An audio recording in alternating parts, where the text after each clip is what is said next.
Assalamualaikum warahmatullahi wabarakatuh. Nama saya Alda Nur Syifah dengan NIM A231210009. Program Studi Pendidikan Matematika kelas A. Saya akan mempresentasikan materi sebagai tugas ujian akhir semester mata kuliah Pendidikan Agama Islam dengan topik utama yaitu yang pertama, ipteks dalam Islam, kedua, pluralisme dan toleransi, ketiga, kebudayaan Islam, keempat, politik dalam Islam, kelima, moderasi beragama. Kita masuk ke topik yang pertama yaitu ipteks dalam Islam. Ilmu pengetahuan, teknologi dan seni atau sering kita sebut dengan ipteks adalah sesuatu yang seiring perkembangan zaman akan selalu berkembang dengan pesat secara terus-menerus. Di zaman modern saat ini, ilmu pengetahuan sangat dibutuhkan dalam kemajuan suatu bangsa, serta ilmu tersebut akan berpengaruh terhadap taraf ekonomi, sosial, dan intelektual seseorang.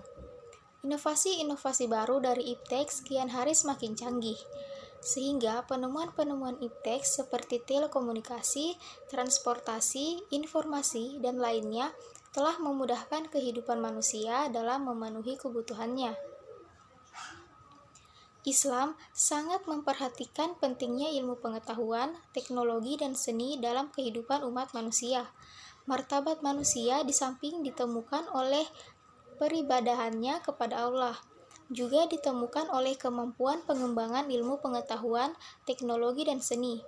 Bahkan dalam Al-Quran sendiri, Allah Subhanahu wa Ta'ala menyatakan bahwa orang yang berilmu yang benar-benar takut kepada Allah. Ipteks dalam praktik mampu mengangkat harkat dan martabat manusia, karena melalui ipteks, manusia mampu melakukan eksplorasi kekayaan alam yang disediakan oleh Allah Subhanahu wa Ta'ala.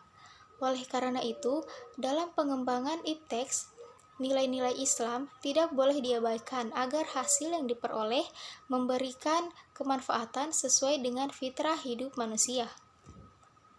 Yang kedua, pluralisme dan toleransi. Pluralisme sebagai suatu paham atau pandangan hidup yang mengakui dan menerima adanya kemajemukan atau keanekaragaman dalam suatu kelompok masyarakat. Kemajemukan dalam pemahaman seperti ini dapat dilihat dari segi agama, suku, ras, adat istiadat, dan lain-lain. Pluralisme dalam Islam didasarkan pada satu kenyataan bahwa Allah telah menciptakan manusia dalam keragaman dan kemajemukan. Namun yang perlu dipahami adalah bahwa perbedaan di antara manusia, terutama dalam keberagaman, terjadi karena kehendak Allah Subhanahu wa Ta'ala.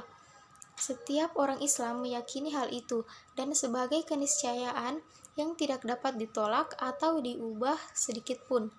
Untuk itulah, agar tidak terjadi petaka atau konflik antar manusia, maka sangat dibutuhkan nilai-nilai toleransi.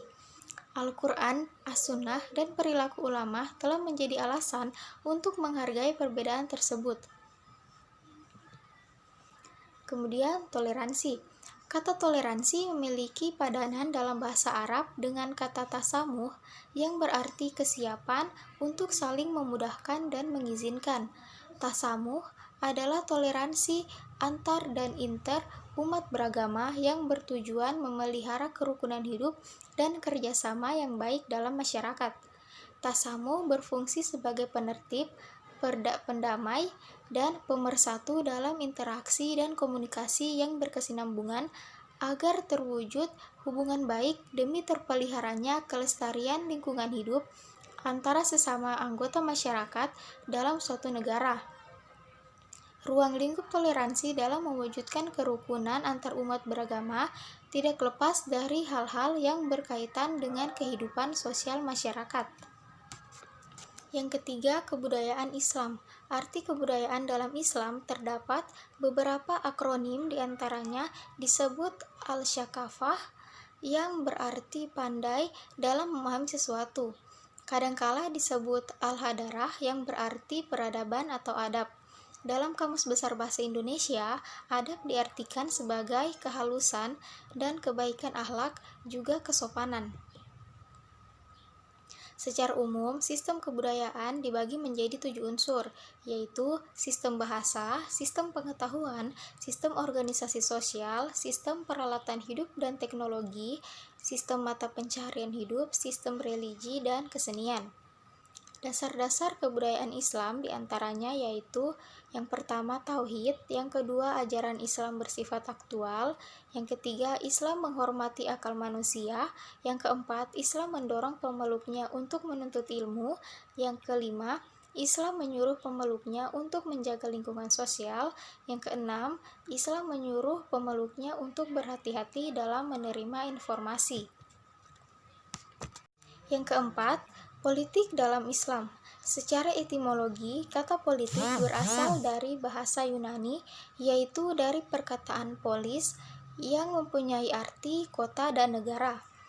Kata polis tersebut berkembang menjadi kata lain seperti politis yang berarti warga negara dan politikus yang berarti kewarganegaraan. Dalam bahasa Indonesia, kata politik mempunyai beberapa pengertian, yaitu 1. Ilmu atau pengetahuan mengenai ketatanegaraan atau kenegaraan. 2. Segala urusan dan tindakan atau kebijakan, siasat, dan sebagainya mengenai pemerintahan negara atau terhadap negara lain. Yang ketiga, kebijakan, cara bertindak dalam menghadapi atau menangani suatu masalah. Cita-cita politik seperti yang dijanjikan Allah Subhanahu wa Ta'ala kepada orang-orang beriman dan beramal soleh dalam Al-Quran adalah 1. Terwujudnya sistem politik. 2. Berlakunya hukum Islam dalam masyarakat secara mantap. Dan 3. Terwujudnya ketentraman dan kehidupan masyarakat.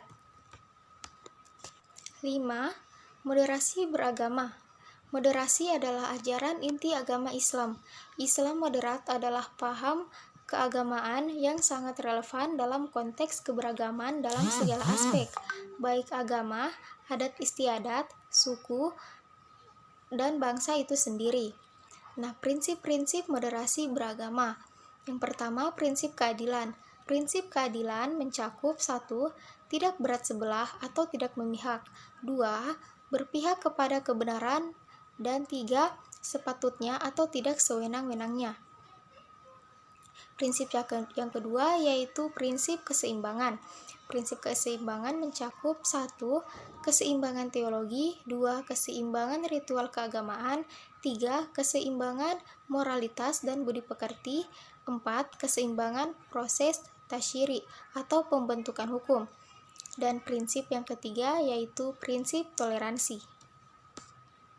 Sekian presentasi materi yang dapat saya sampaikan. Wabillahi taufiq wal hidayah. Wassalamualaikum warahmatullahi wabarakatuh.